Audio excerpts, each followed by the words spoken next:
प्रणाम दीदी, प्रणाम और गुरुजी प्रणाम। धर्म जागरण के तत्वाधान में आज एक छोटी सी एक जिज्ञासा हम यहाँ पर लेके आए हैं, क्योंकि कई धर्म जागरण के संयोजक मंडल और कई लोगों ने एक प्रश्न किया कि इस समय जो परिवर्तनशीलता चल रही है हमारे संसार में, अभी आप देख रहे हैं मौसम का कैसा रुख बदल गया। मई के महीने में स्वेटरें निकल गई, इधर ग्लेशियर टूट रहे, बर्फबारी हो रही, ओलावृष्टि हो रही। दूसरा प्रश्न ये क्या है कि कई लोग ये कह रहे हैं कि गुरु चांडाल योग, एक कुंडली में गुरु चांडाल, गुरु के साथ राहु का बैठना, तो किसी भी भाव में उसको गुरु चांडाल योग कहते हैं। तो इसके क्या प्रभाव होते हैं, कुछ ऐसा है? क्योंकि पंचांगकार कह रहे हैं 22 अप्रैल से अक्टूबर तक थोड़ा एक गुरु चांडाल योग का ऐसा भाव है। तो इसके कुछ प्रभाव क्या ब्रह्मांड, क्या विश्व में इसकी कुछ ऐसी उथल पुथल है? तो थोड़ा ही जिज्ञासा हम लेके आए हैं। गुरुजी जरा बताने की कृपा करें। यत् पिंडे तद ब्रह्मांडे, जैसा कि आपने सारे हमारे संयोजकों की जिज्ञासा पर यह प्रश्न रखा है। जी जी जी। तो 22 अप्रैल को राहु और गुरु मेष राशि में आ जाने से संपूर्ण ब्रह्मांड में इसका प्रभाव है, क्योंकि गुरु चांडाल योग एक अत्यंत घातक योग है और इस समय इसकी क्रूरता इसलिए भी बढ़ जाएगी कि तीसरी दृष्टि से शनि गुरु को देख रहे हैं, क्योंकि आप जानते हैं कि दृष्टियों में शनि जी और गुरु को ही सबसे ज्यादा दृष्टियां इन्हीं की होती हैं। जी जी जी।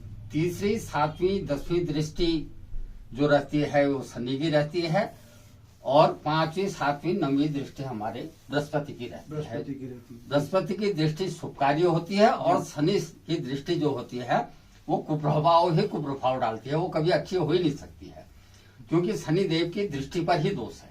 दृष्टि पर दोष है, उनके दृष्टि पर दोष है, शनि देव का नहीं, उनकी दृष्टि को स्थापित दृष्टि है उनकी। तो वो जिस ओर देखेंगे उस ओर जो है अंगारकमय वातावरण बन जाता है। जी जी जी। और शनिदेव हालांकि न्यायकारी देवता है, लेकिन दृष्टि दोष के कारण जो उनकी दृष्टि की चपेट पर आ गया वो उसका विनाश हो जाता है। तो शनिदेव के सामने कभी एकदम सामने खड़े होके नहीं, देखो ऐसा है कि तुलसी बाबा लिख गए हैं कि कलयुग में ऐसे ऐसे उदर पूर्ति के लिए ऐसे ऐसे प्रचारक, कुप्रचारक पैदा हो जाएंगे जी, कि जो अपने चलाने के लिए, अपनी रोजी रोटी चलाने के लिए जी जी नई आपने देखा होगा नए नए व्रत, जी हाँ, नई नई मूर्तियों का निर्माण। नई मूर्तियों का निर्माण। शनि की मूर्ति जो होती है वो एक शिला के रूप में ही होनी चाहिए, जब उनके दृष्टि पर वो है। और जहां भी अगर शनि की जो भी लोग उनकी मूर्ति बना रहे हैं वो तो अपने अहित के साथ साथ जनमानस का भी अहित कर रहे हैं। ये एक सबसे विडंबना वाली बात है। अब आपका प्रश्न है कि गुरु चांडाल योग, गुरु चांडाल योग में ब्रह्मांड और प्रकृति तो जो है वो कंपित रहेगी, जैसा कि अभी आप कह रहे थे कि खंड वृष्टि के कारण और मई के महीने में भी बर्फबारी अपने बद्रिकानाथ में और केदारनाथ में तमाम यात्राएं भी प्रभावित हो रही हैं। तो ब्रह्मांड का तो सीधा असर आप देख ही रहे हैं। और विश्व में भी मारकाट की अशांति, यूक्रेन हो, रसा हो, हैं, भुखमरी की दशाएं भी कई देश में चल रही हैं। और यहाँ राजनेताओं का भी युद्ध जो है वो भी अपने आप में एक विडंबना ही है। राष्ट्र की भावना और राष्ट्र कैसे व्यापक बने ये उद्देश्य न लेकर लोग अपने अपने राजनीति कर रहे हैं। तो कहीं ना कहीं इसका भी प्रभाव रहेगा 30 अक्टूबर तक। और जहां तक आपने कहा तो अंक ज्योतिष के हिसाब से मूलांक 3 जिनका होगा, जिनका जन्म 13, 12 और 30 को होगा, उन लोगों को इन तिथियों में बहुत सावधान रहना पड़ेगा। मूलांक 3 वाले, मूलांक 3 वाले अंक ज्योतिष के हिसाब से। और जिनके नवांश कुंडली, लग्न कुंडली में जातक के बाई बर्थ अगर गुरु चांडाल योग बना है, उनके दाम्पत्य जीवन में इस समय भयंकर उथल पुथल रहेगी। वैचारिक मतभेद भी हो सकते हैं और अस्वस्थता भी हो सकती है। मतलब किसी भी भाव में, कुंडली के किसी भाव में गुरु चांडाल योग बना हो, गुरु के साथ राहु किसी भी भाव में बैठा हो, बस वो गुरु चांडाल योग हो गया। इस समय तो ये मेष राशि में आने से वो हो रहा है, लेकिन वो जन्म कुंडली में आपके किसी भाव में अगर गुरु चांडाल योग बना है जी, तो उससे संबंधित लोग यहाँ पर जो रहेंगे वो बेचारे प्रभावित रहेंगे जी। और जिनके नवांश कुंडली में, दाम्पत्य जीवन में नवांश कुंडली का सबसे ज्यादा महत्व है जी, जी। तो उनके दाम्पत्य जीवन में, क्योंकि बृहस्पति जो है वो दाम्पत्य और सृष्टि के भगवान विष्णु के जी, जी, जी। अवतारित है, तो पूरी सृष्टि उनसे संचालित है, जी हाँ, तो वो उससे प्रभावित रहेंगे जी। और इसके उपाय के लिए हमारी गीता का पाठ करना और सूर्य देव यहाँ पर बहुत मददगार हो सकते हैं। जो भी गुरु चांडाल योग से इस समय व्यथित लोग हैं जी। अगर हल्दी युक्त जल से सूर्य नमस्कार या सूर्य को जल अर्पित करेंगे, अच्छा, तो वो इन तमाम चीजों से बचे रहेंगे। और शिव आराधना, महामृत्युंजय जप और जो अनुष्ठान होते हैं वो तो अपने आप में कारगर साबित होते ही हैं।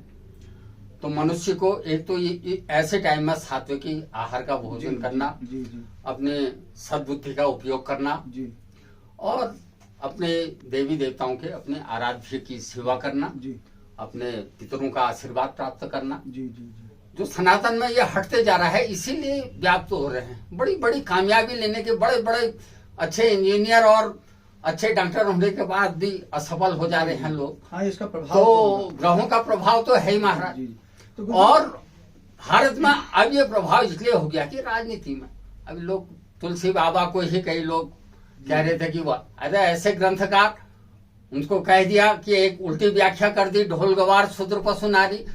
अरे अष्ट सिद्धि नौ निधि के दाता, असवर दी नहीं जानकी माता, ये भी तो तुलसीदास जी लिखे। तो सीता माता को, जानकी माता को कितना बड़ा उन्होंने स्थान दिया था जी। ये भूल जा रहे।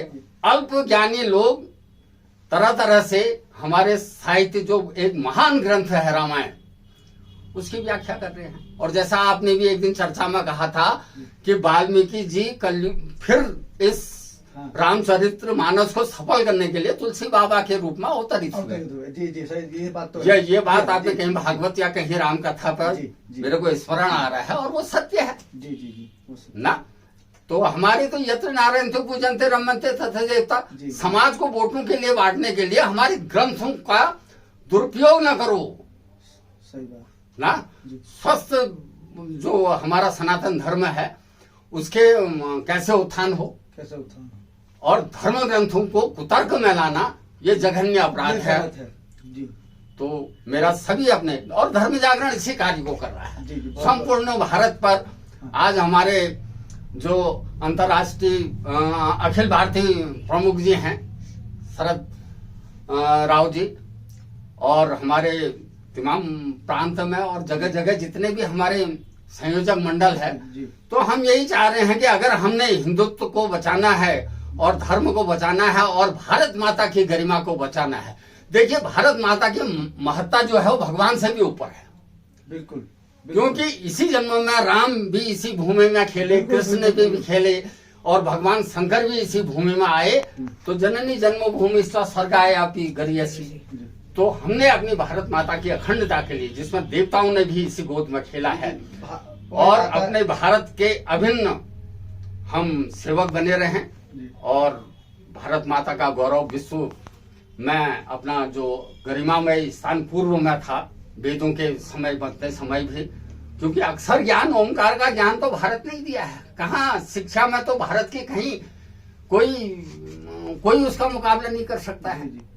तो हमारा धर्म जागरण का विशेष जो आप लोग कर रहे हैं कि हमारा सनातन जीवित रहे, हमारा हिंदुत्व अखंड रहे, और हमारे आने वाली जनरेशन भी, आने वाली भी जो हमारी पीढ़ी है वो सनातन के बलबूते पर ही शिवाजी, महाराणा प्रताप, महारानी लक्ष्मीबाई जैसा ही गौरवमय हमारे देश को बनाएंगे। इन्हीं शुभकामनाओं के साथ आप सबका अच्छा गुरुजी, एक चीज और हम पूछ रहे थे कि ये जो गुरु चांडाल योग है, क्या इसका सभी राशियों पर भी प्रभाव है?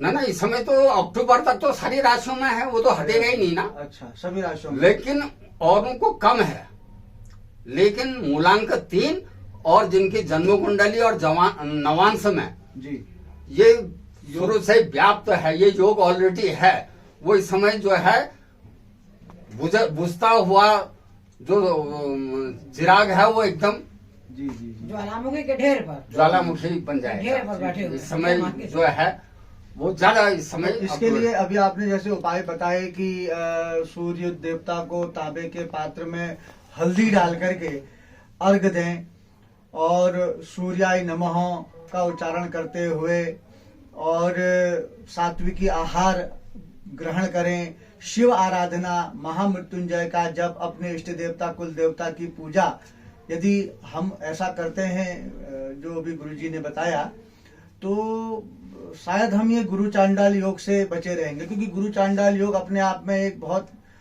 दुष्कृत योग है। तो इससे अभी सभी राशियां प्रभावित होंगी, तो जैसा अभी आपने बताया। और दूसरा अभी आपने कहा कि भारत एक प्रमुख शिक्षा केंद्र और प्रमुख विश्व गुरु पहले रहा, और बहुत जल्दी ही यदि ऐसा ही चर्चाएं, ऐसी ही धर्म संगोष्ठियां, ऐसी धर्म अनुष्ठान, ऐसी अपने संस्कारों के प्रति निष्ठा और अपने हिंदुत्व के प्रति निष्ठा, धर्म ग्रंथों के प्रति निष्ठा रहे और हम उसका निरंतर प्रचार प्रसार करें, तो बहुत जल्दी ही पुनः हमारा यह भारत विश्व गुरु की पदवी से अलंकृत होगा। भारतम भरणम पोषणम रमणम कृत्वा इति दानम सकरोम्यहम स भारतः।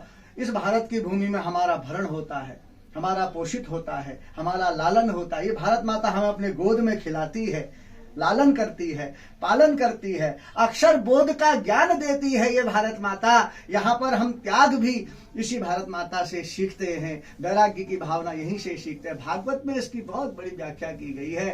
तो यह भारत माता हमारी धन्य है, और इस भारत माता में जो बड़े बड़े महापुरुष हुए हैं उनकी सदप्रेरणा हमें प्राप्त हुई, और धर्म जागरण निरंतर इसी प्रकार की धर्म चर्चाएं और इसी प्रकार के जो ये कुछ विषय हैं, ये समय समय पर आने पर चर्चाएं होती रहती हैं। तो बहुत बहुत धन्यवाद गुरुजी आपका। दीदी आपको भी बहुत बहुत धन्यवाद और धन्यवाद।